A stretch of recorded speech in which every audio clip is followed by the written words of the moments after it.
Di mana ya? Tempatnya tidak asing sih. Harusnya aku jadi narsumnya. Hostnya kemana sih? Kok kagak ada ya? Permisi Mbak. Oh. Iya. Hello? Mbaknya mau ketemu siapa? Oh iya, saya mau cari bakso. Di sini ada yang jualan? Bang Sonora itu di seberang jalan jualan bakso enak Mbak. Saya di endorse sudah beberapa kali loh Mbak. Iya. Ini bukannya Mbak Sulaiman. Ampun, penyiar TV SBO juga penyiarnya Mahardika FM kan? Mahardika. Merdeka. Jauh amat bos. Kayaknya penyiarnya radio saingan sebelah. Kenapa lu nyasar di Sonora? Gak tahu nih, aku kayak ada yang ngundang gitu. Jadi orang itu pakai jilbab, cantik banget gitu. Makanya aku nggak bisa menolak untuk kesini. Kita present, kita rumpi aja berdua. Kalau begitu acara dikelar ya. Acara keren apa ya ini ya? Seru banget kayaknya ada adu host presenter kondang. Bu Titis, halo, apa kabar? Apa kabar Mas Andre? Hai Amanda. Hai, baik sekali Andre. Apa kabarmu? Kabarku baik-baik saja, gitu kan. Jadi mungkin Anda sedikit aneh dengan ambience yang tercipta pagi hari ini ya. Ini acara apa sih kok pada heboh di awal gitu? Yes, this is program terbaru kita di Sonora FM 98 Surabaya, Young on Talk ya. Jadi bagaimana Anda itu berani speak up, berani menampilkan potensi sendiri akan kita kupas tuntas selama 1 jam. Tapi acara ini hadir hanya 1 kali sebulan, tepatnya di hari Senin minggu keempat. Dan di episode perdana ini ya, tentu saja kita pinginnya acara ini karena perdana warming up-nya harus narasumbernya juga luar biasa. Entah apa yang ada di pikiran Bu Titi sebagai narasumber tetap kita hari ini. Yang didatangkan untuk episode pertama ini juga penyiar radio, ceritanya gitu sahabat Sonora. Mari kita eksekusi dan kita tanyakan kepada yang bersangkutan. Bu Titi, selamat pagi. Assalamualaikum. Waalaikumsalam warahmatullahi wabarakatuh. Selamat pagi Mas Andre. Salam potensi talenta. Semangat, semangat, semangat. Selamat pagi Mbak Manda. Selamat pagi Bunda Titis. Bedanya penyiar sama seorang coaching atau motivator. Beliau punya tagline semangat-semangat. Kita apa Bu, penyiar Bu? Kita mah cuman yang tagline-nya radio aja. Kita nggak iklan masuk buru gitu ya. Alhamdulillah THR. Oke, Bu Titis, ini adalah program acara pengembangan dari program acara Paring Talk yang reguler hadir antara Sonora dengan Talenta Coaching. Kita bikin project baru mulai Oktober ini di setiap minggu keempat hari Senin ada program acara yang lebih segar namanya Young on Talk. Sedikit cerita dong sebelum kita biarkan narasumbernya ngopi dulu ya. Kita ngobrol berdua dulu aja deh Bu Titis ya. Ada narasumber dicuekin gitu ya. Oh my god. Tapi pendengar Sonora mungkin agak bingung nih, kok moro-moro Bu Titis ada acara yang berbeda lagi. Sedikit cerita dong latar belakangnya gimana sharing kita waktu itu. Kalau nggak salah ceritanya Bu Titis waktu itu jam 1 malam ya ngechat saya ya. Sudah tidur kah? Kenapa Ibu ada sesuatu yang urgent kah? Saya mumpung ada ide nih Mas. Oke Bu, silakan chat. Gitu ya Bu Titis ya. Sedikit cerita dong Bu Titis, kenapa ada program acara baru? Ya, kalau Mbak Amanda kayaknya udah hafal ya kebiasaan saya chat malam-malam atau tiba-tiba Mbak Amanda juga ngechat saya itu di luar transcendental gitu ya, transcendental question gitu ya. Ada apa ini? Saya sebelumnya ngelihat Mas Andre dan Mbak Manda hari ini kayaknya ada rivalitas gitu ya dalam sisi positif. Aja. Di wajah sama di mulut sih biasa aja, kalau dalam hati dedek, rasanya berdedek gitu ya. Ya. Jadi suasana rivalitas, kompetisi positif ini adalah hal utama yang ada di semua anak-anak muda berprestasi. Dan saya suka sekali dengan environment seperti ini. Justru setiap kali saya mendevelop anak-anak muda, saya justru menciptakan rivalitas itu di dalam dirinya mereka. Jadi pada saat mereka datang ke saya mesti nanya role modelnya dia siapa gitu. Siapa yang paling mengancam di sekitarnya, yang menginspirasi ya. Sehingga itu memudahkan kita untuk meng-guide mereka, membimbing mereka ke track-nya. Nah, acara pada hari ini, hasil diskusi saya sama Mas Andre, kita menangkap bahwa mendidik atau mendevelop atau membina bibit unggulnya Indonesia tidak hanya perannya orang tua, tapi juga anak-anak muda sekarang itu maunya apa. Jadi kita putar balik nih, anak muda yang berprestasi bisa jadi prestasi itu tidak selalu full tanggung jawab orang tua, pola asuhnya, tapi lingkungannya, kemudian kedewasaan dia. Nah, itu yang kita mau tahu, ekstrak intisari kematangan jiwanya dari setiap anak-anak muda yang speak up di sini, yang apa tadi ya bahasanya ya, young on talk ya. Pembicaranya anak muda itu kayak apa sih, memahami hidup, kok mereka bisa berprestasi sejak muda. Nah, itu yang kita cari intisarisnya untuk diinspirasikan. Kalau ngomong tentang prestasi, narasumber tamu yang kita datengin di episode pertama ini, aduh prestasinya sahabat Sonora, udah bejibun ya. Aku bacain satu persatu. Penyiar radio Merdeka FM di acara sore hari, evening show-nya ya, Yes, kemudian news anchor dan juga news reporter SBO TV. Iya, betul. Banyak dong tabungan lu, Bu, di mana-mana lu ngejob, Bu ya. Amin. Iya bener ya. Dia tahu dong. Kemudian beliau Rivalitas terus berjalan kayaknya rivalitas ya terhadap job-joban, Mas. nanti kolaborasi di project event of air setelah pandemi ya. Kalau nggak gitu di webinar series ya. Oke. Kemudian dia ini sahabat Sonora muda-muda, masih usia muda. Kalau kelihatan sih dari view-nya muda sih emang ya. Seorang English trainer ya, dan prestasinya Foundation Studies Scholarship Awardee 2008 NZ ya. Ini di mana sih? Di negara apa sih, Bu, kalau boleh tahu? Lu Di New Zealand, di Selandia Baru. Oh, New Zealand. NZ maksudnya New Zealand maksud lu? Iya betul. I see ya. Baik. Biar ditanya biar bisa sombong, Mas. Ya benar. Kan nggak oke. Lu jadi apa, penyiar radio? Lu jadi apa, penyiar televisi? Udah umum gitu ya kayaknya ya. Lu apa? Gue seorang English trainer, Bu. Udah pada ngeper, minggir semua tuh orang yang mau kenal sama dia udah ya. Gitu kira-kira ya. Tapi bener loh, jarang ya kalau anak muda terlibat di proyek penerjemahan dari bahasa Indonesia ke bahasa Inggris, proyek-proyek garap skripsi atau translating gitu udah umum ya. Tapi nih anak muda Sobat Sonora terlibat menjadi seorang English trainer gitu juga. Bahkan dia pernah mendapatkan beasiswa Foundation Studies Scholarship Awardees tahun 2008 ya di New Zealand. Iya, betul. Waktu itu usiamu masih apa, SMA apa kuliah? SMA. Jadi setelah lulus SMA terus langsung berangkat ke sana. Hei, beda antara kita ya. Gua SMA masih nongkring, lu udah ke New Zealand ya. Apa? Ya, Iya benar. Dari kesalahan, kata Bu Titis, akan mendapatkan hikmah. Kira-kira begitu ya. Baik. Bu Titis, kenapa yang dipilih untuk episode pertama ini sosok Amanda Sulaiman sebagai bintang tamu kita? Bukannya lebih banyak bintang tamu yang lebih oke. Artis kayak siapa kayak di Jakarta stokan luas, Bu Titis gitu loh.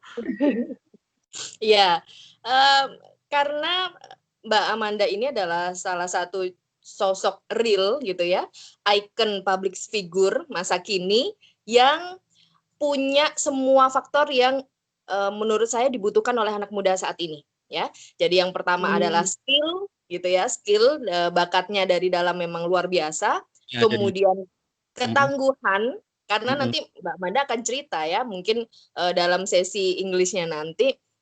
Semua yang dia lewatin itu mungkin nggak semua anak manja akan bisa melewatinya gitu. Jadi dan ketiga adalah kedekatannya dengan orang tua dan juga kepercayaan dirinya terhadap kemampuannya serta semua faktor pendukung yang di sekitarnya gitu. Jadi semua faktor. Kita mau kupas yang mana dulu nih dari 3 itu, Bu Titis? Iya. Mungkin Mbak Amanda lebih suka sharing yang mana dulu nih yang mau dibuka? Masalah jodoh lu, bisnis lu. Kalau jodoh nggak selesai sehari beneran siarannya. Kita mau sharing apa dulu nih, Amanda? Yang menurut lu kayaknya penting banget tuh diobrolin. Oke, kalau mungkin karena kita memang segmentasinya kan yang on tops by the way, karena memang banyak sekali anak muda di usia-usia 25 tahun ke atas, terutama yang mau mendekati 30 kan they are trying so hard to find their passion. Apa Ya, sih sebenarnya passion dan mereka kadang stumbling upon misalkan nyobain yang project ini gagal, mundur lagi yang itu gagal dan dari semua project yang mereka lalui itu mereka berpikir bahwa aduh aku masih belum menemukan passionku kayak gitu. I mean saya waktu itu pun juga mengalami hal yang sama sih kayak quarter life crisis yang dihadapi sama teman-teman yang di usia 25 tahunan lah pada saat itu dan bahkan aku baru menemukan passionku ini Kak itu mm-mm. baru di tahun 2018 2017-an lah sebenarnya. Kelihatan Jadi banget umurmu ya. tua banget. Oke, maksudnya ada rentang waktu yang cukup lama juga untuk kamu ngedapetin passion kamu. Aku pikir begitu kamu ikut scholarship itu ya Bu Titis ya, beasiswa kan biasanya orang kalau udah ke luar negeri mindsetnya akan terbuka gitu kan. Aku pikir itu udah kamu dapat passion, belum masih?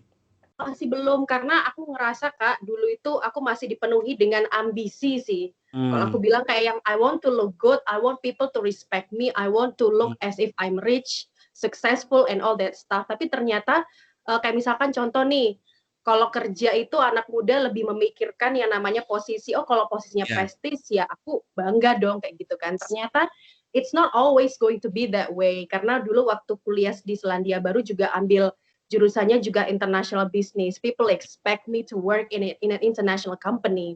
Tapi Oke. ternyata gagal gitu kan. Maksudnya banyak faktor lah kegagalan, salah satunya adalah keluarga juga sih sebenarnya. Yang akhirnya aku kembali ke Indonesia dan kok yang namanya orang itu apa ya? Beruntung aja gitu masuk ke Hmm. dunia pertelevisian gitu kan. I don't know, maybe this is God's way anyways.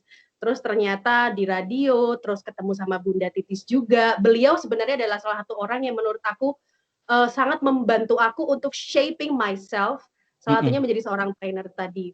Dan ternyata as the time goes by, selama ini kemampuan bahasa Inggrisku bisa dikatakan ya di atas rata-rata. Kenapa Mm-mm. selama ini aku nggak pernah explore itu gitu loh Kak. Ah, Kayak gitu sih. Awalnya ngejob, training biasa gitu kan. Ternyata 2020 ini sebenarnya karena masa pandemi fokus konten kreator untuk bahasa Inggris di Instagram.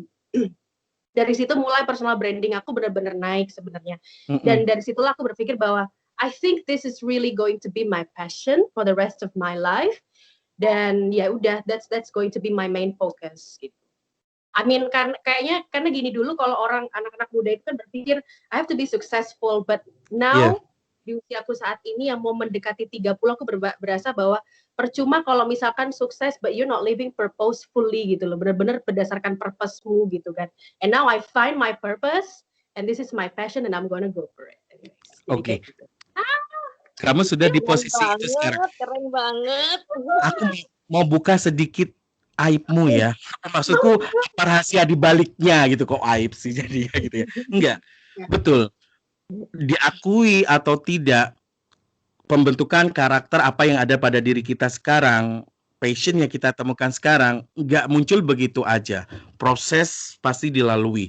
Dan dari sekian banyak proses itu, betul yang kata tadi Bu Titis sampaikan di awal tadi bahwa pengaruh lingkungan, baik itu lingkungan pertemanan atau pola asuh di keluarga juga sedikit mewarnai. Aku pengen ngerti dong, sharing sama kita semua, Manda, di pola asuh keluarga kamu, sebenarnya orang tua kamu itu konsep pola asuhnya, kamu berapa bersaudara sih kalau boleh tahu? Cuman 2 bersaudara, aku anak pertama. Oh, anak pertama. Oke. Aku sedikit latihan menjadi seorang psikolog ya, Bu Titis, nggak apa-apa ya? Aku tanyain dia ya. Tapi rivalitasnya diperkuat ya Mas ya. Cukup, Jadi biar Bu Titis, dalam bisa dibahas pertanyaannya. lagi ya Bu Titis. Justru itu nilai jualnya Bu Titis gitu ya. Iya. Amanda, Okay. dari kamu menjadi anak pertama, cewek semua ya dalam satu keluarga atau cewek cowok? Cewek cowok. Oke. Iya. Aku pengen tahu, papamu panggilnya papa, bapak, bokap, romo? Kadang panggilnya papa, kadang panggilnya abah. Oke. Kalau sama mama, umi, emak? Kadang mama, kadang bunda. Kalau boleh tahu, orang tuanya Amanda kerjanya apa? Kalau dari ibu fokus usaha kosmetik. Kebetulan punya toko kosmetik juga. Lalu kalau ayah sih untuk saat ini yang untuk proyek aja sih, memang nggak sering-sering, cuman kayak proyek-proyek dengan pemerintah dan segala macamnya, Kontraktor gitu konstruksi, maksudnya. ya, ya betul, kontraktor. Oke. Baik.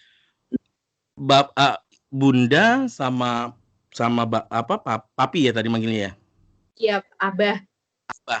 Itu yang sangat kamu rasakan terhadap apa pencapaian kamu sekarang, pola asuh mana dari mereka yang sangat mensupport hingga keberadaanmu sekarang? Oke, jujur sebenarnya beliau berdua ini dari awal memang membebaskan aku sih, Kak. Tapi Hmm. yang sosok yang menurut aku sampai dengan saat ini berpengaruh itu dari selepas SMA ya, itu adalah kakek sebenarnya karena Oh, beliau pun kakek juga udah justru. betul ya karena Tinggal satu rumah sama kalian, kakek?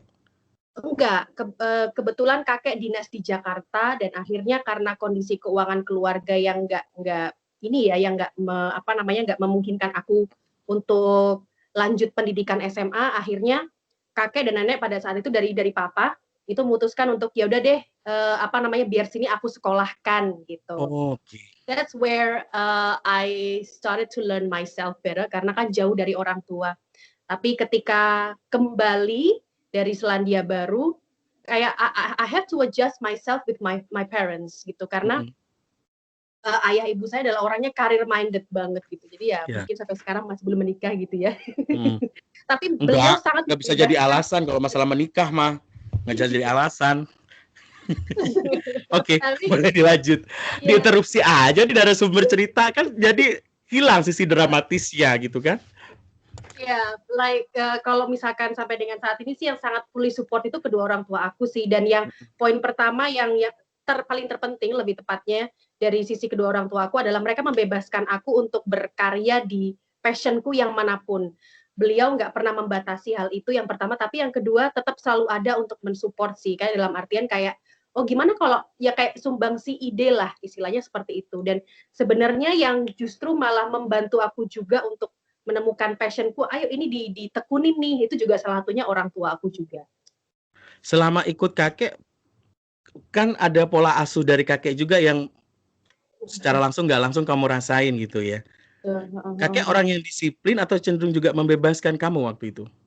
Sebenarnya kakek itu jauh lebih disiplin karena waktu dulu SMA aku dimasukkan ke asrama Oh. yang Islami ya, maksudnya kayak Mhm. pondok tapi Mhm. modern gitu kan. Mhm. Mhm. Karena beliau benar-benar pengen di masa SMA yang orang udah yang namanya juga masa muda yang ABG lagi pencarian jati diri, Ya. beliau mau aku terarah banget kayak gitu. Cuman beliau tipe orang yang kayak if you are good enough, if you are smart, then I'll give you reward kayak gitu. Jadi kasih sayang yang beliau kasih itu nggak kayak misalkan orang tua, jangan nanti kamu jatuh ini enggak. Tapi ketika ada satu momen yang mana misalkan contoh, kamu dapet ranking 1 nih kayak gitu kan. Mhm. Mungkin beliau Mhm. tidak terlalu banyak memuji, tapi ada momen ketika beliau bilang, muji itu that's it, this is your pinnacle point in your life. Jadi kayak ini poin bagus nih buat hidup kamu kayak gitu loh istilahnya. Oke. Momen-momen penting itulah. Oke. Baik. Sahabat Sonora, memang topik bahasan kita hari ini tips jitu belajar bahasa Inggris lewat budaya. Tapi sebelum itu nanti kita kupas lebih lanjut, Ya. alangkah lebih oke-nya juga kalau kita ngerti apa sih yang menjadi pencetus seorang Amanda Sulaiman itu sekarang sampai mengambil keputusan ini dalam kehidupannya. Aku ke Bu Titis. Bu Titis, sudah dikupas sedikit tentang gambaran pola parenting yang pernah dijalani oleh Amanda gitu ya. Dari pola asuh parenting di keluarganya, kemudian berpindah ke pola asuh sang kakek. Sebenarnya situasi ini juga bisa terjadi pada setiap anak muda siapapun. Tapi kenapa nggak seberhasil dia? Apa yang salah gitu loh Bu Titis? Ya, betul. Itulah kenapa Mbak Amanda kita jadikan episode pertama ya untuk hari ini. Karena yang berkualitas itu adalah anaknya. Jadi sesuatu yang di dalam dirinya itulah yang membuat dia saat ini seperti ini gitu. Karena mungkin dari sisi lingkungan itu kurang maksimal gitu ya. Kan kurang ideal bukan maksimal ya. Kurang ideal. Meskipun justru sebenarnya kalau namanya kakek nenek itu biasanya malah lebih maksimal secara kasih sayang. Yes. Tapi apakah mengajarkan disiplin ataukah nah itu kan ada ruang-ruang kosong yang perlu diisi lagi. Mm-mm. Nah, jadi sahabat Sonora yang sedang mendengarkan Young on Talk kali ini, apabila mungkin hampir sama background-nya, ternyata ada sosok Mbak Manda loh yang sukses luar biasa membooster dirinya gitu ya, dari diri itu bisa gitu. Poin penting yang aku bisa ambil dari sepanjang obrolan kita di segmen pertama ini adalah sebenarnya memang pola asuh dan lingkungan pergaulan itu akan membentuk karakter seseorang mau seperti apa. Tetapi ada satu hal nih yang nggak boleh dilewatkan dan punya arti penting yang nggak kalah dengan keduanya, yaitu keinginan diri gitu ya. Iya. Oh iya, Self betul. booster gitu kan ya. Iya. Yang perlu Kemampuan ditanya diri, betul. sebenarnya ketika Mbak Amanda punya booster itu tujuannya untuk Mm-mm. apa sih? Gitu. Itu yang mesti dijawab Mbak Manda nih sekarang. Yes, Booster langsung itu Manda kamu jawab. bisa terjadi itu apa? Mm-mm. Apakah ingin pembuktian diri ataukah karena terpaksa uang jajan Karena kurang? situasi itu tadi bener, gua korek dah. Lu mau pembuktian diri, lu kondisi terpaksa karena sorry to say perekonomian keluarga nggak oke zaman segitu gitu ya. Atau memang bener-bener pure passion lu. Gimana tuh Amanda? Atau dendam sama pacar pengen nunjukin. Nah, bisa juga kan. Atau lu mau ngambil peluang gua nih the new beginner di Surabaya, lu minggir semua gitu ya. Oke. Yuk. Dia kan mikir kayak Mas Andre udah kebanyakan job, kayaknya harus ada rivalnya nih. Kagak. Gua mah kalau nge-MC bahasa Inggris gua harus bawa dia biar dia banyak ngomong. Kamu yang diem aja. Gimana Amanda? Yuk seru nih dibahas kayaknya. Motif, bicara motif. Motif aku ya. If I have to say this, it will be very sad because like I remember sebenarnya itu salah satu adalah pembuktian diri ya. Kalau aku pribadi, bukan pembuktian kepada orang lain, tapi kepada diri sendiri gitu loh. Karena dari kecil selalu disemangatin sama mama, kan kebetulan dulu sempat kerja di suatu perusahaan gitu kan, jadi sekretaris gitu kan. Ngelihat anak-anaknya bos bisa ke luar negeri gitu kan, mama selalu menceritakan hal itu gitu kan. Dan waktu SMP itu aku inget banget yang aku disuruh tonton sama mama itu salah satunya adalah reality show-nya Trump. Ya waktu itu kalau siapapun yang hotel itu.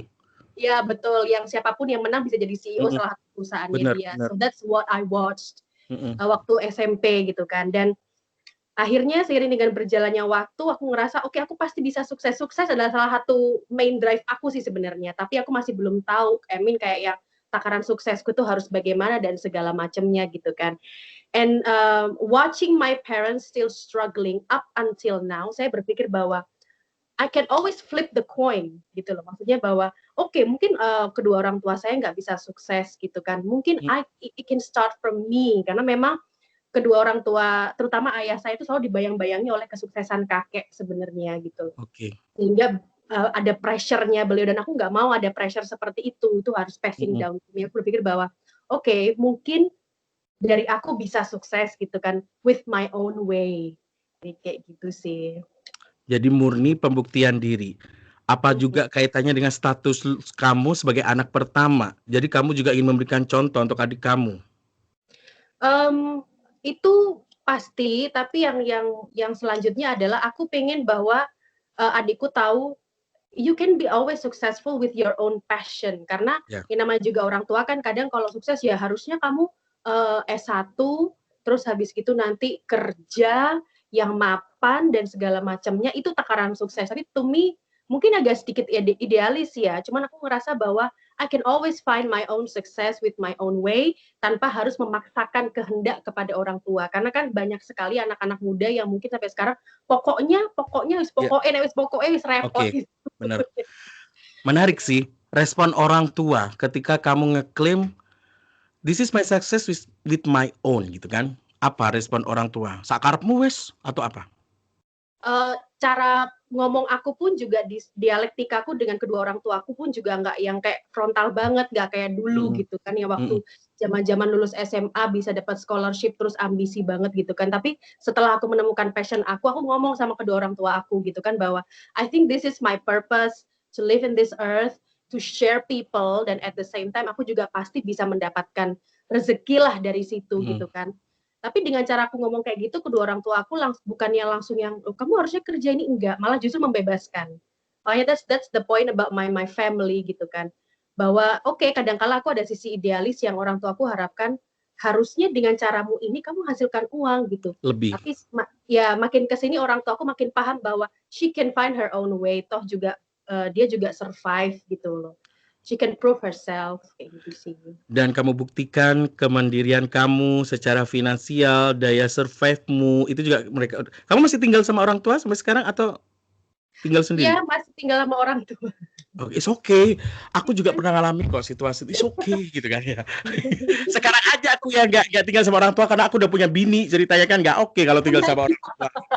Ceritanya kayak gitu.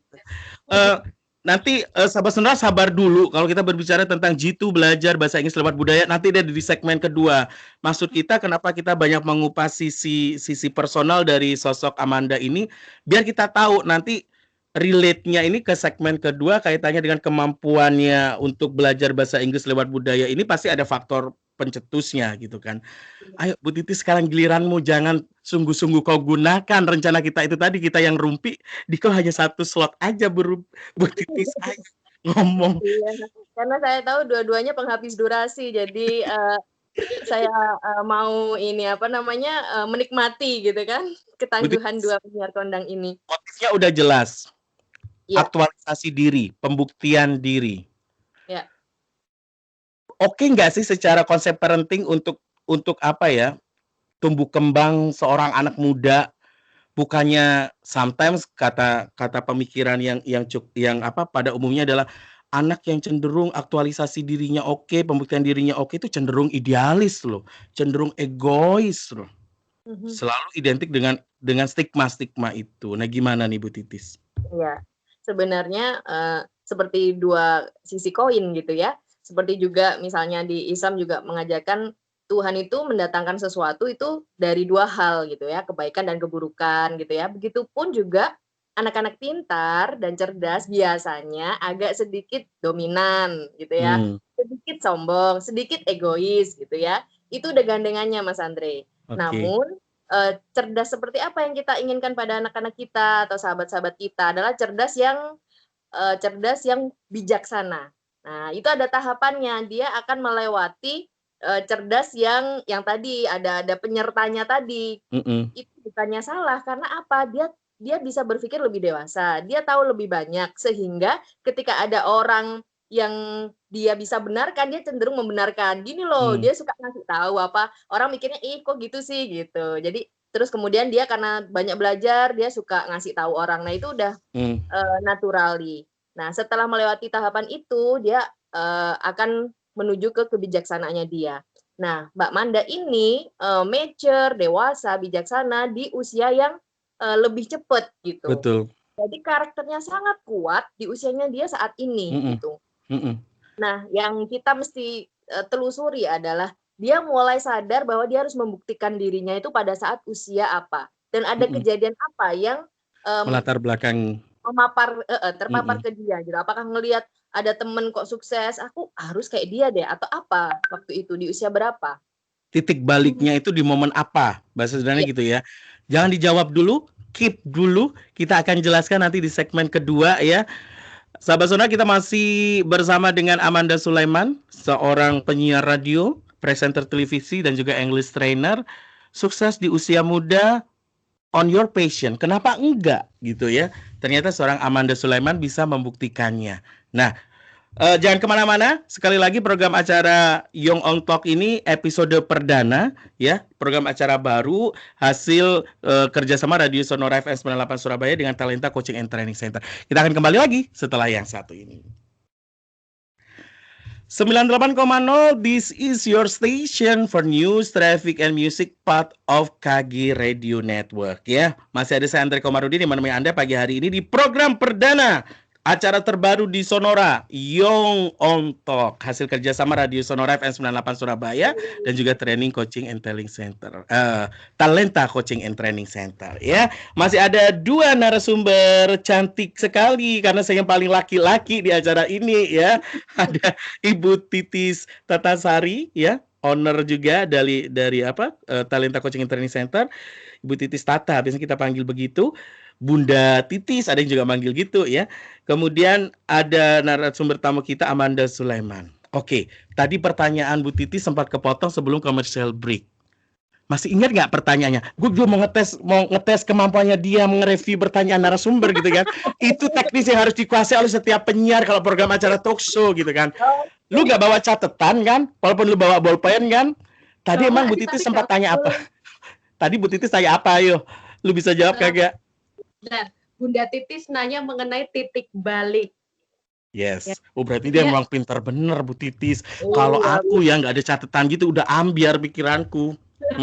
Dia tuh masih bisa loh poinnya apa. Oke, titik balik seorang Amanda Sulaiman. Oke. Apa yang menjadi titik balik kamu? Oke, ini keputusan hidupku. Oh oke. Nggak mesti terkait yang keputusan hidup apa namanya yang bahasa Inggris itu ya, tapi lebih ke oke, I think I have to fix my life yang kayak gitu ya maksudnya. Boleh. Ya. Oke. Kenapa memutuskan untuk nggak ikut arus seperti teman-teman? Ya. Dan ya itu mencari diri gitu, membuktikan diri. Oke. Well, I think it was the worst moment in my life. Aku ngerasa bahwa aku pada saat itu di titik terendah itu adalah pada saat di Selandia Baru sebenarnya. Kebanyakan orang berpikir ketika kuliah di luar negeri itu identik dengan yang wah kamu pinter, kamu apa segala macam gitu kan. Tidak ada sisi lain yang mungkin orang nggak bisa melihat gitu. Padahal saya masih ingat banget waktu masih kuliah di Selandia itu sempat homeless, sempat nggak secara ekonomi orang tua udah nggak bisa ngover lagi hingga akhirnya saya harus tidur di rumah bos pada saat itu. Dan saya ingat pada saat saya pulang uang makan nggak ada, adanya cuman kopi sama roti aja untuk selama 3 bulan ke depan. I have to think about my life gitu kan. Sedangkan teman-teman di sekitaran Amanda kan kalau nggak anak-anaknya dubes gitu kan. Terus habis itu kalau nggak gitu, kalau apalagi yang nggak ambil beasiswa, mereka pasti hidupnya udah ya urip songo lah, isinya tiap hari Starbucks dan segala macamnya. Nah, pada saat itu aku ngerasa, why do I have to feel like this experience di tahun 2010, 2009 pada saat itu kan. Dan pada saat setelah aku pulang kerja, dan malam-malam jam 11 jalan kaki, yang mana kayak misalkan dari City of Tomorrow itu ke mana namanya, Royal Plaza lah, itu jalan kaki gitu kan. Serius? Tiap remote, iya bener. Tiap hari remote kayak gitu terus karena memang I simply don't have money for a taxi kan, di sana juga mahal banget gitu kan. Malam-malam nggak ada bus, akhirnya saya harus jalan kaki. Dan dalam perjalanan tuh aku berpikir gini, Amanda, you can do it, you can prove yourself that you can be successful gitu kan. Dari situ aku inget banget suatu hari nanti saya pasti punya kesempatan untuk bertemu dengan dubes Perdana Menteri New Zealand, atau kalau nggak gitu aku harus bisa ketemu sama petingginya Selandia Baru lah, mbuh piye carane gitu kan. Meskipun saya bukan anaknya dubes di situ gitu. Terus habis itu ya that's itu titik balik sih. Pulang dalam kondisi homeless, di sana nggak tinggal di rumahnya bos juga gitu kan. Yang saya ingat adalah saya harus membayar kerja keras kedua orang tua saya gitu. Oh my God, I'm gonna cry. Nggak apa-apa, nangis aja kan. Kita kan 3 orang nggak pernah nangis ya, Bu Titis ya. Ini ada bawah atau gimana sih di sonora nih? Tapi serius ya, gue kok jadi flashback ke diri gue sendiri, ke aku sendiri gitu loh Bu Titis. Homeless itu juga sempat ku alami ketika aku di masa kuliah gitu ya. Ternyata juga sama, jalan kaki sejauh itu, di mana anak lainnya terfasilitasi oleh orang tuanya sepeda motor lah minimal di saat itu ya. No with me, aku juga pengen cry. Nggak apa-apa deh. Aku gini, pertanyaannya ini gini loh Bu Titis, apakah situasi daya survive yang harus power of the kepepet lah dalam bahasa sederhananya, the power of kepepet itu apa memang bisa membentuk karakter orang lebih survive akhirnya Bu Titis? Iya, sebenarnya Mas Andri ataupun Mbak Manda ini sudah harusnya bersyukur pada Allah karena Allah sudah ngasih batu yang tepat untuk dipijak gitu. Karena semua orang sukses punya titik balik yang mungkin sangat menyedihkan gitu ya dibandingkan keadaan orang lain. Dan itu ada di semua orang sukses. Jadi kalau hidup kita masih flat-flat aja, masih nyaman-nyaman aja, semua terfasilitasi, ada loh yang memang sengaja mencari cara untuk membuat dia agar bisa terpental gitu. Jadi hidupnya sudah enak sekali, kemudian akhirnya kalau misalnya anak-anak muda yang seperti ini kemudian datang dengan orang tuanya ke saya gitu. Anak saya misalnya ada yang pernah papanya punya pabrik gitu kan, tapi anaknya diajak untuk entrepreneur gitu, jual aja harganya itu murah banget gitu. Maksudnya kok drastis gitu ya antara kebiasaan orang tua dan anak. Jadi akhirnya kita buat sebuah konflik. Caranya begitu. Jadi untuk membuat anak ini tidak keluar dari zona nyaman, kita buat konflik buatan gitu, kayak hujan buatan. Ini konflik buatan, tapi yang aman buat anak. Nah, Mbak Amanda sama Mas Andri tadi homeless itu kan nggak semua orang ya dapat experience itu. Jadi luar biasa sekali, itu bisa membuat titik balik yang jadinya nggak mau lagi ada di tahap itu kan jadinya. Betul. Tapi Anda para orang tua yang dengerin obrolan kita, wah anakku tak kayak homeless aja, survive juga gitu ya.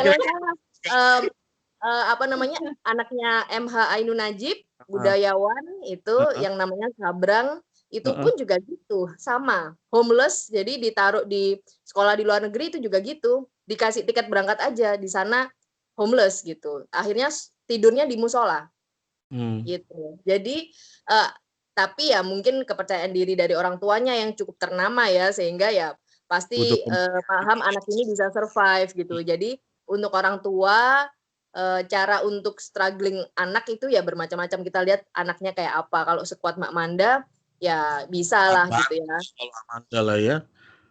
Tahan banting lah dia pokoknya ya. Ya kalau anaknya gampang galauan, anak Anda sahabat sonora kayaknya nggak bisa di-drill kayak Amanda gini ya, harus pakai pola yang beda lagi gitu ya. Iya, jadi serunya gini Mas Andre, ketika nanti dia menghadapi problem yang lebih simple, Mbak Amanda pasti yakin deh, nanti kalau misalnya sehari makan Indomie gitu dia udah biasa gitu, karena dia udah pernah ngalami misalnya puasa 2 hari atau 3 hari, nah gitu. Jadi itu analogi problem ya, terhadap problem apapun yang menempa karena sudah pernah ada yang di tahapan paling berat, jadi dia kayak, oh aku bisa ngelewati ini gitu. Oke. Efeknya seperti itu. Pertanyaan selanjutnya Amanda. Kamu pernah dianggap freak nggak sih sama teman kamu? Di usia segini masih muda tetapi orangnya kok dewasa sebelum waktunya dan punya prinsip hidup yang kayaknya kuat banget, gak gampang terpengaruh oleh lingkungan. Sorry to say ya, padahal kerjaan dia di dunia entertain ya, dunia broadcast yang banyak sekali yang namanya pengaruh itu. Kalau kita nggak punya prinsip ikut arus lah, ceritanya kayak gitu ya. Kalau jangan tanya ke aku, kalau ke aku kenapa aku nggak ikut arus, karena aku punya tanggung jawab anak bini. Kalau ikut arus aneh jadinya gitu ya. Enggak, di usia Amanda yang masih muda kayak gini, lu pernah nggak sih dianggap freak sama teman-teman kamu gitu? Ah, konku sok tua deh. Ah, kamu itu sok idealis deh. Even ketika bahkan di tahun 2018, saya masih ingat banget, saya punya she used to be my best friend by the way, ketika menapaki di karir jadi seorang presenter di TV. Dunia TV itu kan kayak you have to hang out with them. Asik aja gitu kan. Di saat yang sama kalau kamu nggak ketawa, tutupilah lo kamu dengan tawamu. I cannot be like that. Aku mau buka aibnya orang televisi ya, tapi bener nih kejadian. Karena aku juga banyak teman televisi. Jadi orang televisi itu mulai dari parkiran, kalau ketemu orang harus say hello semua. Kemudian di tempat make up juga harus, kalau nggak rumpi sama teman kanan kirinya sesama presenter gitu dicap sombong lah, aneh lah. Bener kan kamu ngalami situasi itu? Iya bener banget, apalagi kalau misalkan ya namanya juga orang kan mau melatih bahasa Inggrisnya, no matter what gitu kan, ya namanya juga English coach, masa ya nggak bisa bahasa Inggris gitu kan. Ya akhirnya aku ngomong bahasa Inggris sama teman-teman dan segala macam, ada yang bilang sok Inggris lah, sok internasional lah temennya, bahkan waktu kuliah pun juga seperti itu. Yes, I never belong to any particular kelompok sih sebenarnya, karena I want to preserve my own energy, karena percuma kalau misalkan, aku ingat banget ada salah satu teman di dunia pertelevisian juga yang bilang bahwa, ini ada perkumpulan MC, kenapa kamu nggak ikutan deh, gitu kan, kamu juga nge-MC, kamu gabung dong, gini, kamu harus. Jangan kamu bilang yang Wani Surabaya ya. Nyebutin dia. Aduh keceplosan, maaf. Memang beneran kayak juga harus ikutin arus Amanda gitu kan. No, like why do you have to design your own life just to follow those things? I have my own life kayak gitu loh. Like it's so funny, kayak you do victim to yourself. Daripada kamu mending bunuh daripada kamu bunuh diri kamu sendiri gitu loh. Like it's the biggest victim that you can do to yourself. Like ya itu sih ya kayak. Terus kamu mengcounter kondisi-kondisi itu di sekitar kamu gimana? Menyikapinya gimana? Ya aku tetap baik aja sih, karena ada satu masa di mana aku kayak ke pressure kayak kalau nggak ikutan asik gimana gitu kan. No, just be myself aja gitu loh. Kayak you don't have to force yourself to. Jadi beban diri juga ya. Iya. Harus teman-teman sekitar tuh gimana, merasanya dikucilkan gimana gitu ya. Iya, apalagi kalau misalkan, kamu Insta story dong makan, misalkan contoh namanya anak muda ya gitu kan, Insta story dong sebelum makan apa segala macam. Iya, I would do it if I want to, tapi kalau enggak ya udah nggak masalah gitu. Kita nggak perlu 24 jam untuk menunjukkan kehidupan kita ke orang lain kok, misalkan ya gitu. Kecuali untuk berkarya, self actualization ya itu pasti. So, Gini masih jomblo nggak mungkin loh. Dia tuh high quality jomblo loh Bu Titis, sumpah deh. Gimana Bunda tahu kok Bunda. Makanya kalau sampai dia belum dapat gebetan, aneh yang belum PDKT-in si Amanda, lu mau cari kayak apa lagi? Dia tuh super komplit udah gitu loh masalahnya gitu loh. Oke. Bu Titis, apa respon yang dilakukan oleh setiap orang ketika dia mendapatkan pressure atau di luar ekspektasinya dia, ketika secara emosional dia tidak memiliki kemampuan manajemen yang oke, pasti akan memberikan respon yang kurang oke juga, dan itu sometimes menjadi bumerang untuk dirinya gitu. Nah ini contoh Amanda, yang terjadi pada Amanda, ternyata dia caranya cukup dewasa gitu dalam menghandle problem di sekitar lingkungannya dia. Emang orang yang udah punya kematangan secara emosional, secara pemikiran lebih dewasa akan cenderung melakukan itu ya terhadap mengcounter permasalahan di sekitarnya ya Bu Titis? Iya betul. Jadi tips untuk cowok-cowok ganteng di luar sana yang pengen ngedapetin hatinya Mbak Manda gitu, meskipun sekarang udah berderet yang ngantri. Jadi tipikal kayak Mbak Manda begini, tidak harus relationship pacar ya, mau sahabat, mau rekan kerja gitu. Caranya melunakkan hatinya adalah berdamai gitu. Jadi either harus di atasnya Mbak Manda dalam segala hal, ya kepintarannya gitu ya, sosok otoritasnya, pokoknya seseorang yang dikagumi sama Mbak Manda. Nah itu akan membuat klik gitu ya. Atau sekalian aja di bawahnya sekalian yang sabar gitu ya. Oh, I see. Ya. Selalu setia terhadap ide-idenya Mbak Amanda gitu ya, karena dia udah punya path sendiri, punya jalan sendiri, punya pemikiran sendiri. Jadi seseorang yang dekat sama dia, orang tuanya juga gitu, ikutin aja, malah enak gitu. Jadi ikutin atau menjadi seseorang yang bisa jadi mentornya dia gitu. Nah kalau Mas Andri tadi menanyakan kalau bisa sedewasa ini berarti apakah dia bisa menentukan keinginannya dia sendiri? Ya iya, udah matang kan gitu. Nanti akan berubah lagi kok, kan tiap manusia itu dinamis. Apa yang kita inginkan nanti akan, kayak tadi Mbak Manda bilang kan ada shape, ada pembentukan, dia menemukan hal-hal baru. Bisa aja nanti 5 tahun lagi tiba-tiba Mbak Manda jadi pebisnis gitu. Dia kembali lagi ke fitrahnya. Itu yang bisa saya prediksi gitu. Karena apa? Karena lingkungannya, keluarganya, bahkan kakeknya bisnis gitu. Sehingga nanti pasti dia akan balik lagi ke kodratnya itu sebenarnya. Atau mungkin dia akan pakai sistem kombinasi juga tidak menutup kemungkinan ya. Iya. Jadi nature yang saat keluarganya ini apa, tapi di-combine sama passion-nya dia apa, tidak menutup kemungkinan juga terjadi ya. Benar. Oke. Udah ya ngulik secara personal sosok Amanda ya, jangan terlalu banyak, kan gak enak juga kan, dia high quality gitu kan, kalau dikupas terlalu banyak orang pada ngeper nanti nggak udah deket sama dia gitu. Ini berbicara tentang topik kita hari ini, tips jitu belajar bahasa Inggris lewat budaya. Ngomong-ngomong anak muda, keinginannya belajar bahasa Inggris kayaknya sekarang bukan menjadi hal yang tabu ya, apalagi bahasa Inggris ini menjadi bahasa pergaulan, bahasa kebutuhan bisnis juga gitu kan.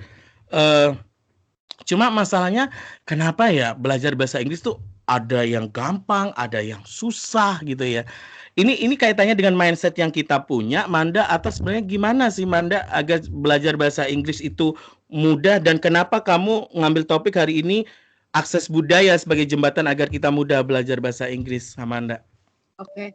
Jadi memang pertama-tama sebagai untuk menggarisbawahi itu kan bahasa adalah alat komunikasi Ya, sebenarnya ya Kak. betul. Bahwa kita mempelajari itu otomatis nantinya akan kita gunakan untuk berkomunikasi dengan orang. Terkadang ada mindset-mindset yang sudah salah dari awal kita bangun gitu loh dalam mempelajari bahasa asing, terutama dalam hal ini adalah bahasa Inggris kayak gitu. Mindset-mindsetnya itu adalah misalkan ada salah satu nih yang muridnya itu terlalu bergantung kepada gurunya Iya. atau mengikuti pola dari gurunya, misalkan atau pedagogi dari gurunya. Padahal tidak mesti seperti itu karena at the end of the day, pada saat kita sudah belajar lepas bahasa Inggris baik itu di SMP, SMA, orang akan menggunakan bahasa Inggris itu di kancah yang berbeda nantinya. Nah, terkadang pola pembelajaran bahasa Inggris yang mohon maaf di SMP dan SMA itu masih belum memenuhi kebutuhan untuk masa depan, terutama orang-orang yang akan menggunakan bahasa Inggris di dunia kerjanya dia, Kak. Kenapa Amanda kamu sampai kontroversial memberikan pernyataan itu? Didengar guru-guru se-Indonesia Raya loh ini.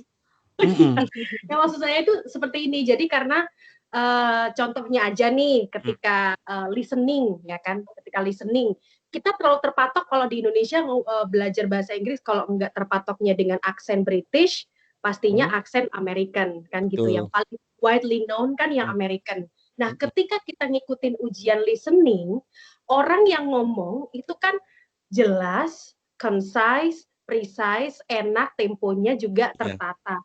Sedangkan pada saat kita di lapangan, it's not like that at all. Kadang mungkin misalkan contoh, kita lupa, ada orang yang dari background-nya dari India, otomatis dia aksennya akan kental adalah India. Nah, pada saat otak kita itu, cara kerja otak ketika kita komunikasi, terutama dengan bahasa bukan bahasa ibu kita, otomatis kita akan lebih banyak cenderung memperhatikan aksennya, bukan informasinya dia, karena itu asing.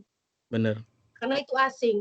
Dan yang selanjutnya itu adalah bahasa itu memiliki jendela komunikasinya. Yang pertama adalah dari visual dan audio kita. Apapun yang asing itu pasti akan kita dengarkan. Ini apa ya aksennya gitu? Karena we are not enough, we don't have any enough exposure dari aksen-aksen yang ada di luar sana kayak gitu. Makanya itu kenapa dengan budaya. Saya bilang budaya bukan budaya yang kayak gimana-gimana sih, tapi lebih kepada we have to respect people. Karena namanya juga bahasa Inggris di Indonesia, siapa sih yang nggak bisa bahasa Inggris? Sudah banyak. Tapi attitude seseorang ketika berkomunikasi dengan lawan bicaranya dia, ketika bahasa Inggrisnya bagus, dia akan cenderung dominan ngomongnya. Benar.